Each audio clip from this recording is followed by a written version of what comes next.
Item ಯಾವುದೇ ಇರಲಿ try ಮಾಡಿ ಆಚಿ ಚಿಕನ್ ಮಸಾಲಾ. ಸಿದ್ದರಾಮಯ್ಯನವರ 17ನೇ ಬಜೆಟ್ಗೆ ಕ್ಷಣಗಣನೆ ಆರಂಭ ಆಗಿದೆ. ಸರಿಯಾಗಿ 10:15 ಶುಭ ಲಗ್ನದಲ್ಲಿ ವಿಧಾನಸಭೆಯಲ್ಲಿ ಸಿದ್ದರಾಮಯ್ಯನವರು ಬಜೆಟ್ ಮಂಡನೆ ಮಾಡ್ತಾ ಇದ್ದಾರೆ. ಮುಖ್ಯಮಂತ್ರಿಗಳಾಗಿ 9ನೇ ಮತ್ತು ಹಣಕಾಸು ಸಚಿವರಾಗಿ 17ನೇ ಬಜೆಟ್ ಅನ್ನ ಮಂಡನೆ ಮಾಡ್ತಾ ಇದ್ದಾರೆ. ರಾಜ್ಯದಲ್ಲಿ ಅತಿ ಹೆಚ್ಚು ಬಾರಿ ಬಜೆಟ್ ಮಂಡನೆ ಮಾಡಿರುವಂತಹ ಕೀರ್ತಿಗೆ ಸಿದ್ದರಾಮಯ್ಯನವರು ಪಾತ್ರರಾಗಿದ್ದಾರೆ. ಇಡೀ ದೇಶಕ್ಕೆ ಹೋಲಿಸಿದರೆ 2ನೇ ಹಣಕಾಸು ಸಚಿವರು 17ನೇ ಬಾರಿಗೆ ಬಜೆಟ್ ಮಂಡನೆ ಮಾಡೋದರ ಮೂಲಕ ರೆಕಾರ್ಡ್ ಬ್ರೇಕ್ ಮಾಡ್ತಾ ಇದ್ದಾರೆ. ಹೀಗಾಗಿ ಸಿದ್ದರಾಮಯ್ಯನವರು ಈ ಬಾರಿ ರೆಕಾರ್ಡ್ ಮೇಲೆ ರೆಕಾರ್ಡೇ ಬ್ರೇಕ್ ಮಾಡ್ತಾ ಇದ್ದಾರೆ. 7 ವರ್ಷ 239 ದಿನಗಳ ಸುದೀರ್ಘ ಮುಖ್ಯಮಂತ್ರಿಯಾಗಿ ಆಡಳಿತ ನಡೆಸಿದಂತಹ ಹಿರಿಮೆಗೂ ಕೂಡ ಸಿದ್ದರಾಮಯ್ಯನವರು ಪಾತ್ರರಾಗ್ತಾ ಇದ್ದಾರೆ. 17ನೇ ಬಾರಿಗೆ ಬಜೆಟ್ ಮಂಡನೆ ಮಾಡೋದಕ್ಕೂ ಕೂಡ ರೆಕಾರ್ಡ್ ಬ್ರೇಕ್ ಮಾಡೋದಕ್ಕೆ ಹೋಗ್ತಾ ಇದ್ದಾರೆ. ಸುಮಾರು 4.5 ಲಕ್ಷ ಕೋಟಿ ಗಾತ್ರದ ಬಜೆಟ್ ಮಂಡನೆಗೆ ಸಿದ್ದರಾಮಯ್ಯನವರು ರೆಡಿ ಆಗ್ತಾ ಇದ್ದಾರೆ. ಗ್ಯಾರಂಟಿಗಳಿಂದ ರಾಜ್ಯದ ಅಭಿವೃದ್ಧಿ ಹಳಿ ತಪ್ಪಿದೆ. ಅಷ್ಟೇ ಅಲ್ಲ, ಗ್ಯಾರಂಟಿಗಳಿಂದಾಗಿ ರಾಜ್ಯದ ಬೊಕ್ಕಸ ಖಾಲಿಯಾಗಿದೆ. ಈ ಹಿನ್ನೆಲೆಯಲ್ಲಿ ಗ್ಯಾರಂಟಿ ಮತ್ತು ಅಭಿವೃದ್ಧಿ ಎರಡನ್ನೂ ಕೂಡ ಸಮತೋಲನವಾಗಿ ಮುಂದಕ್ಕೆ ಸಾಗಿಸುವ ನಿಟ್ಟಿನಲ್ಲಿ ಆಯವ್ಯಯ ಹೇಗಿರಲಿದೆ ಅನ್ನುವಂಥ ಕುತೂಹಲ ಎಲ್ಲರಲ್ಲೂ ಇದೆ. ರಾಜ್ಯದ ಜನರ ನಿರೀಕ್ಷೆಗಳು ಸಾವಿರಾರು. ಆದರೆ ಸಾಲದ ಹೊರೆಯ ಮಧ್ಯೆ ಈ ನಿರೀಕ್ಷೆಗಳನ್ನು ಹೇಗೆ ಫುಲ್ಫಿಲ್ ಮಾಡ್ತಾರೆ ಸಿದ್ದರಾಮಯ್ಯನವರು ಅನ್ನುವಂತಹ ಪ್ರಶ್ನೆಯೊಂದಿಗೆ ಇವತ್ತಿನ ಕಾರ್ಯಕ್ರಮವನ್ನು ನಾವು ಮುಂದುವರಿಸ್ತಾ ಇದ್ದೀವಿ. ಇದೇ ಕ್ಷಣದ ಸ್ಪೆಷಲ್ ಸಿದ್ದು ಲೆಕ್ಕ 2026.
ಸಿಎಂ ಸಿದ್ದರಾಮಯ್ಯನವರು ಐತಿಹಾಸಿಕ ಬಜೆಟ್ ಅನ್ನ ಮಂಡನೆ ಮಾಡೋಕೆ ಹೊರಟಿದ್ದಾರೆ. 4.5 ಲಕ್ಷ ಕೋಟಿ ರೂಪಾಯಿ ಗಾತ್ರದ ಬಜೆಟ್ ಮಂಡನೆಗೆ ಸಿದ್ದರಾಮಯ್ಯನವರು ರೆಡಿಯಾಗಿದ್ದಾರೆ.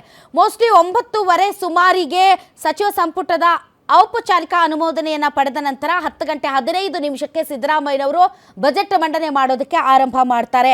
ಹಾಗಾದ್ರೆ ಈ ಬಾರಿ ಸಿದ್ದರಾಮಯ್ಯನವರ ಬಜೆಟ್ ಹೇಗಿರಲಿದೆ? ಪಂಚ ಗ್ಯಾರಂಟಿಗಳಿಂದ ರಾಜ್ಯದ ಬೊಕ್ಕಸ ಖಾಲಿ ಆಗ್ತಾ ಇದೆ. ಗ್ಯಾರಂಟಿಗಳಿಂದ ಬೇರೆ ಅಭಿವೃದ್ಧಿ ಯೋಜನೆಗಳಿಗೆ ಹಣ ಕೊಡೋಕೆ ಆಗ್ತಾ ಇಲ್ಲ. ಗ್ಯಾರಂಟಿಗಳಿಂದಾಗಿ ಸಿದ್ದರಾಮಯ್ಯನವರು ಇಡೀ ರಾಜ್ಯದ ಅದರಲ್ಲೂ ಕೂಡ ಶಾಸಕರ ವಿಲ್ಲನ್ ಥರ ಆಗೋಗಿದ್ದಾರೆ. ಯಾವುದೇ ರೀತಿಯಾದಂತಹ ಕ್ಷೇತ್ರಗಳಿಗೆ ಬೇಕಾದಂತಹ ಅನುದಾನವನ್ನು ಕೊಡುವುದರಲ್ಲೂ ಕೂಡ ಗ್ಯಾರಂಟಿಗಳಿಂದಾಗಿ ಕೊಡಕ್ಕಾಗ್ತಾ ಇಲ್ಲ.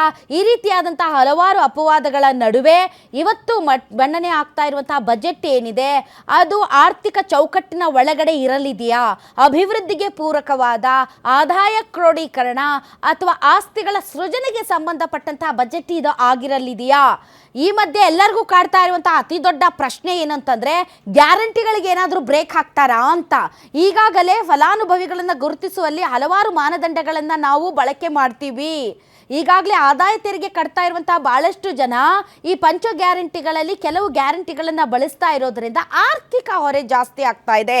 ಸ್ವತಃ DCM DK ಶಿವಕುಮಾರ್ ಅವರು ಹೇಳಿದ್ದು ಹೌದು, ಗ್ಯಾರಂಟಿಗಳಿಂದ ಸ್ವಲ್ಪ ಬರ್ಡನ್ ಆಗ್ತಾ ಇದೆ, ಬಟ್ ಇಟ್ಸ್ ಆರ್ ಪ್ರಾಮಿಸ್, ಹಾಗಾಗಿ ಈ ಪ್ರಾಮಿಸನ್ನು ನಾವು ಬ್ರೇಕ್ ಮಾಡಲ್ಲ ಅಂತ ಹೇಳ್ತಾ ಇದ್ದಾರೆ. ಬಜೆಟ್ನಲ್ಲಿ ಗ್ಯಾರಂಟಿಗಳಿಗೆ ಬ್ರೇಕ್ ಹಾಕ್ತೀವಿ ಅಂತ ನೇರವಾಗಿ ಸಿದ್ದರಾಮಯ್ಯನವರು ಹೇಳದೇ ಇದ್ದರೂ ಕೂಡ ಬಜೆಟ್ ಮಂಡನೆ ಆದ ಮೇಲೆ ಫಲಾನುಭವಿಗಳನ್ನು ಮತ್ತೊಮ್ಮೆ ಸ್ಕ್ರೂಟನಿ ಮಾಡಿ ಯಾರ್ಯಾರು ಅರ್ಹರಿಲ್ಲ ಅವರನ್ನು ಕೈ ಬಿಡುವಂತಹ ಸಾಧ್ಯತೆ ಜಾಸ್ತಿ ಇದೆ.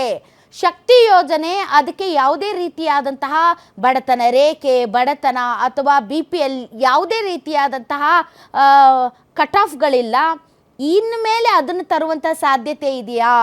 ಗೃಹಜ್ಯೋತಿ ಇಷ್ಟು ಯೂನಿಟ್ವರೆಗೆ ಎಲ್ಲರಿಗೂ ಕೂಡ ಕರೆಂಟ್ ಫ್ರೀ ಅಂತ ಏನು ಹೇಳ್ತಾ ಇದ್ದಾರೆ, ಅದರಲ್ಲೂ ಸ್ವಲ್ಪ ಕತ್ರಿ ಮಾಡಿ ಅದಕ್ಕೂ ಒಂದು ಸ್ವಲ್ಪ ಸ್ಕ್ರೂಟನಿ ಮಾಡಿ ಎಲ್ಲರಿಗೂ ಸಿಗದೇ ಇರೋ ರೀತಿ, ಬಡವ್ರಿಗೆ ಮಾತ್ರ ಸಿಗೋ ರೀತಿಯಲ್ಲಿ ಏನಾದರೂ ಮಾಡುವಂತಹ ಸಾಧ್ಯತೆ ಇದೆ. ಯಾಕೆ ಅಂತಂದರೆ ಈ ಬೆಲೆ ಏರಿಕೆಯ ಬಿಸಿಯಲ್ಲಿ ಜನರಿಗೆ ಕೊಂಡುಕೊಳ್ಳುವಂತಹ ಶಕ್ತಿ ಕಡಿಮೆ ಆಗಿದೆ.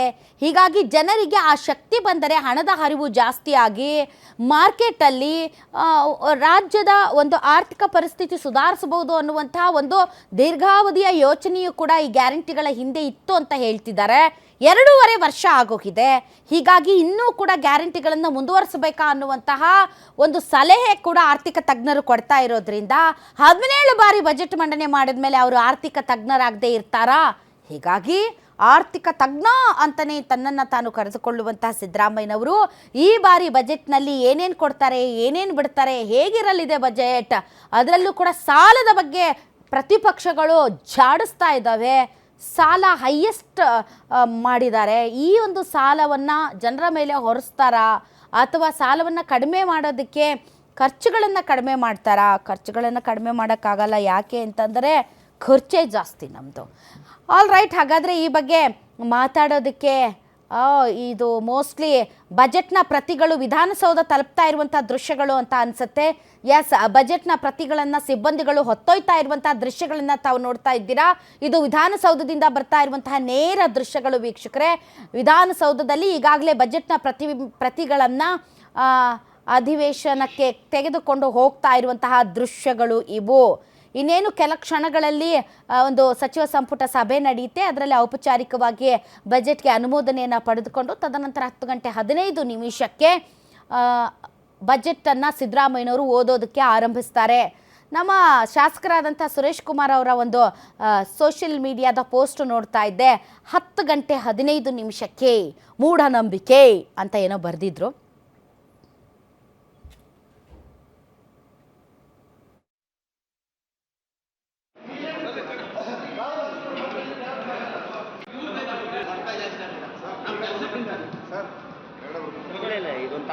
ಬನ್ನಿ ಕನ್ನಡ ಬನ್ನಿ ಸರ್, ಬನ್ನಿ ಕನ್ನಡ ಬರ್ಬೇಕಂತ ಬನ್ನಿ ಸರ್, ಬನ್ನಿ ಕನ್ನಡ ಬರ್ಬೇಕಂತ ಬನ್ನಿ. ಆಯ್ತು, ಒಂದು ಸೆಕೆಂಡ್ ಸಾಕು ಬಣ್ಣ ಎಡಾಯ್ತರ ಬನ್ನಿ, ನಿಮಗೆ ಬಂತಲ್ಲ ಬನ್ನಿ ಕನ್ನಡ ಬರಲ್ಲ, ನಿಮ್ಮವರೇ ಮಾಡೋರಿ ಬಿಡಿಯೋದವ್ರು ಸಾಕು ಬನ್ನಿ ಕಡೆ.